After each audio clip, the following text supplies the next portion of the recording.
Once upon a time, a very poor woodcutter lived in the forest with his two children, Hansel and Gretel. He married another person after his first wife died, and this second mother was very cruel because all the food they have been eaten by these two children. There is not enough food for us all. There are too many mouths to feed, and we need to get rid of these children, these two brats.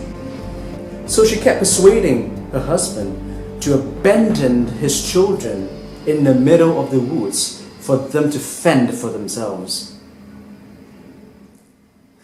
That, ladies and gentlemen, is the introduction to Hansel and Gretel.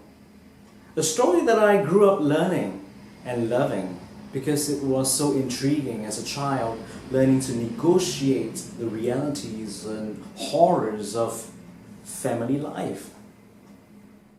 From an academic perspective and from the children's developmental psychology perspective, the power of stories and the power of fairy tales is very, very important. We expose children to the different realities so that they are able to negotiate and interrogate their own worldview as they are growing up and experiencing and witnessing horrors, even in the playground. This book is by Bruno Bernheim. It's an academic book used by drama therapists as well as childhood education specialists. I read this when I was reading drama therapy in New York University, and I'm going to read to you a section on Hansel and Gretel. For example, in discussing Hansel and Gretel, the child's striving to hold on to his parents even though the time has come for meeting the world on his own is stressed, as well as the need to transcend a primitive orality symbolized by the children's infatuation with the gingerbread house. Thus, it would seem that this fairy tale has most to offer to the young child ready to make his first steps out into the world. It gives body to his anxieties and offers reassurance about these fears because even in their most exaggerated form, anxieties about being devoured, they prove unwarranted. The children are victorious in the end, and the most threatening enemy, the witch, is utterly defeated. Thus, a good case could be made that this story has its greatest appeal and value for the child at the age when fairy tales begin to exercise their beneficial impact. That is around the age of 4 or 5. From that perspective, it is useful to see fairy tales and children's stories as beneficial in helping, in grooming children, in negotiating and experiencing the world as it is. However, at the same time, from a critical educator's perspective, it is important for us to start thinking critically on the social construction of certain characters. Why is it that all the stepmothers in all these fairy tales are cruel and evil? We have foster families, foster parents, and parents who have to remarry because of other circumstances. And yet these second set of parents may not necessarily be the cruel and evil step-parents that these fairy tales want us to see and envision.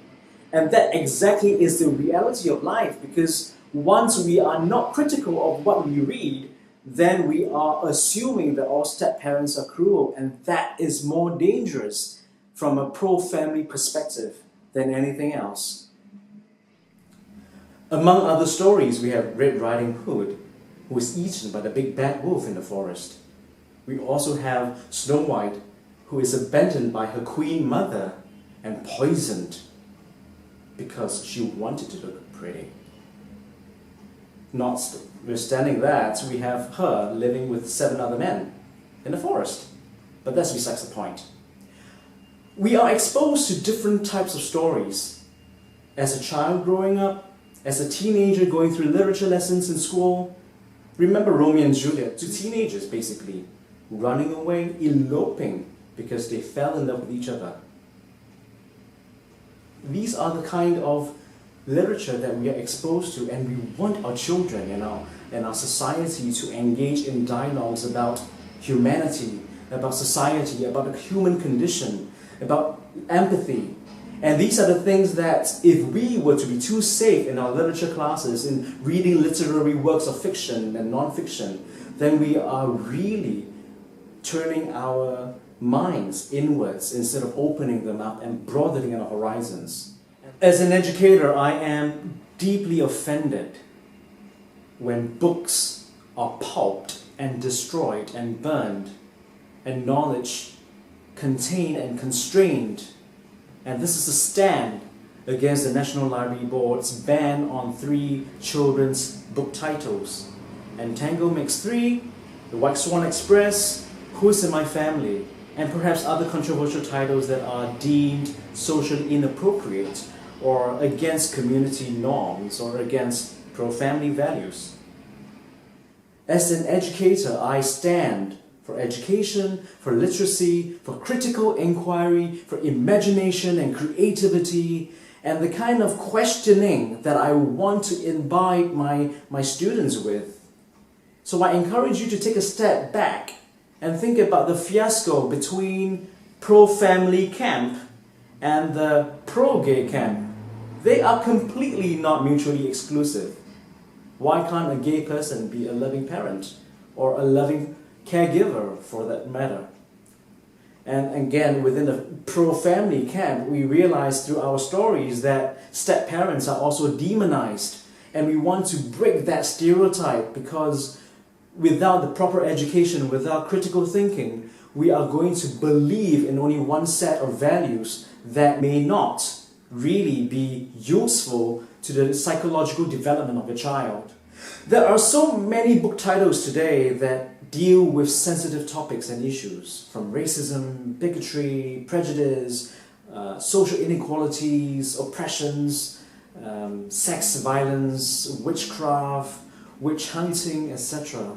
We have To Kill a Mockingbird, we have Romeo and Juliet, we have Hamlet, Shakespeare's classic of a man killing his brother to become the king of Denmark, and then a series of scheming and violence and how Hamlet tries his best to avenge his father's death, with everyone dying at the end of this play.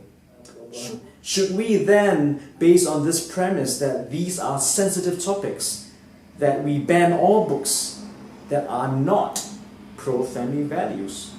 I want to encourage and stimulate critical discussions in a very cordial and non-offensive way without us attacking each other personally. So if you are up for a dialogue and conversation, send me an email and respond to this video, and we can have a little dialogue and talk about human values, human values that connect us and make us one as a humankind. Done.